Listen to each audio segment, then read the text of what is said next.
Welcome to One Woman. I'm your host, Charlotte Brown, and on today's show, we are in Halifax, Nova Scotia. We're coming to you right after the Fearless event that we just happened here with over 650 fearless women in the room.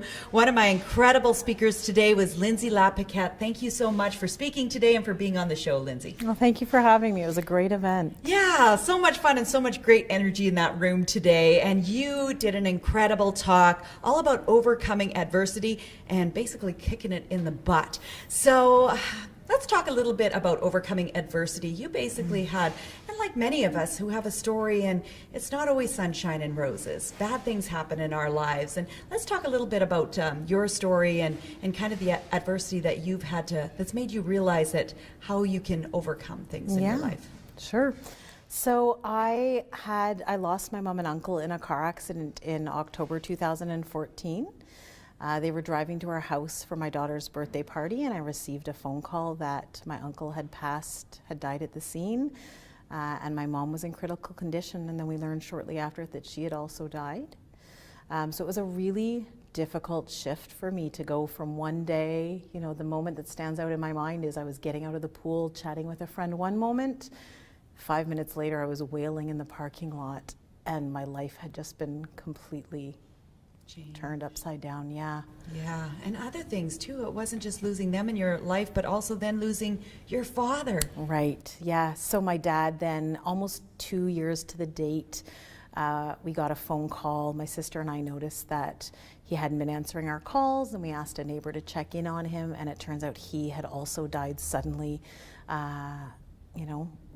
Both of them, none of them had reached retirement. I wasn't yet 40, and in the space of 2 years, we went from having sort of the typical family life anyone expects to having no parents. We actually lost 6 people in the next generation in a very short period of time, and family photos went from a full Thanksgiving or Christmas table to myself and my siblings and our spouses and children. So it was a very difficult time in our lives. Yeah, and I mean, I can't even imagine so much loss and so much grief and so much sadness, and that you didn't even get a chance to prepare or to be able to say goodbye to those people that you love the most in this world. And like, talk about adversity, like how do one person start taking those steps to getting to, a place where you're like, go from sadness to feeling like you want to live again? How do you get back to enjoying life again? That was my question.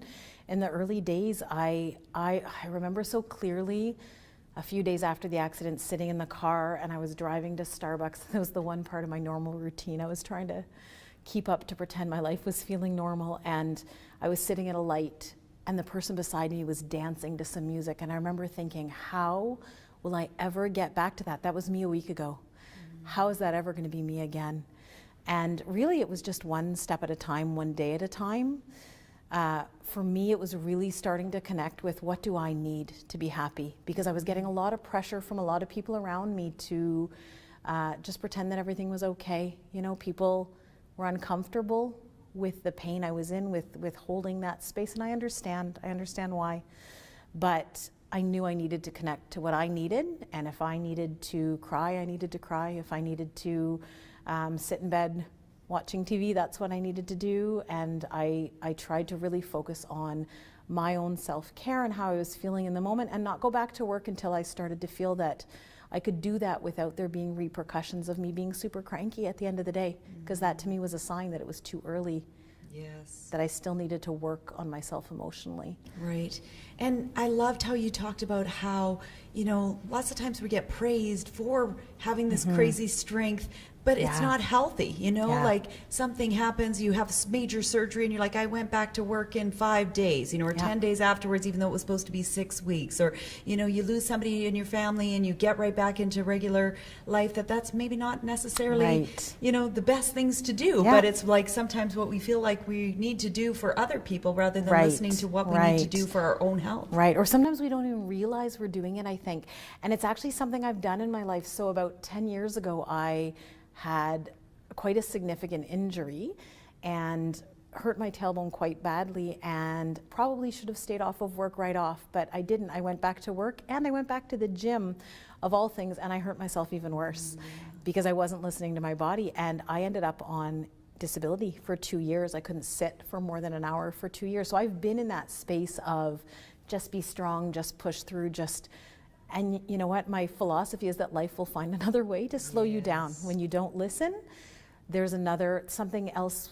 I don't mean necessarily that bad things happen because we're not listening, but I do think that there's lessons to be learned in these moments. So that was, for me, a first lesson, but this took it a step further for me about looking at how pushing through, that idea of strength being just pushing through, is, to me, really more about shoving down your emotions and putting on a facade. And I think you can get to a place of strength by sitting with the pain and feeling how awful it is, and talking to people about it. Connecting with others, I think, is a really big piece. Connecting with others who understand, or even if they haven't been through something similar, who will listen and be empathetic. And I think that can bring you back to a place of strength where it's not a fragile strength like I think what I was doing before, where I was showing strength to the world, but inside was actually struggling without even realizing it. You know? That you're falling apart. Right, Yeah, right. Absolutely. And you really talked about getting connected to yourself. So what did that look like for you? Right. So it's been a bit of a process. I don't think this happens overnight. I actually think it's been a good 10-year trajectory, at least for me, of working on this. But the first thing for me was really figuring out that it was important to spend time being still. I think I use, and I think I still do this to some extent, I use being busy as a way to keep myself from feeling my emotions. And so it wasn't actually a conscious choice after the accident. I think my energy just plummeted and stillness happened because I couldn't do much else in the moment. But as I started to feel a bit better, it became more of a conscious choice that I needed to spend time every day with no one around me and prioritize, whether it be yoga. I spend a lot of time outside in nature, hiking and paddleboarding and doing things like that. And it's different for everyone, but I think we all have to find time in our life to be still as a way to even tell what we need. Because when I wasn't doing that, I couldn't even tell what I needed to do to take care of myself. So I think that's a big first step. And what I really love too is how you talked about like your perspective on life now and how you value time with people. So it's the fact of like, I'm not going to work an extra day this week, and I'm going to take time and spend it with my family, my children, my sister, or whoever that is. And how important that is came because, life goes by in the blink of an eye. You just never know. Tomorrow's not guaranteed. Absolutely. Yeah. So. It's been a big life lesson. I try to always remind myself when I'm making decisions. Even coming here, I was just on vacation for a month, and my first thought was, to take time to come to Halifax. It's, don't know if you can fit that in. I thought, you know what, you only live once. Do the things that nourish your soul. I wanted to come here today for myself as a way to nourish my own soul, be surrounded by like-minded women, and I always come back to, listen, if you died tomorrow, what is the decision you would want to make? And I try to let that be my guide in all my decisions nowadays. Yes. If today was your last day. Well, we really appreciate that you were here with us today and that you shared your fearless story on stage, and for being a part of this interview and sharing it with our guests today. We really appreciate you being here, Lindsay. Thank you, Charlotte.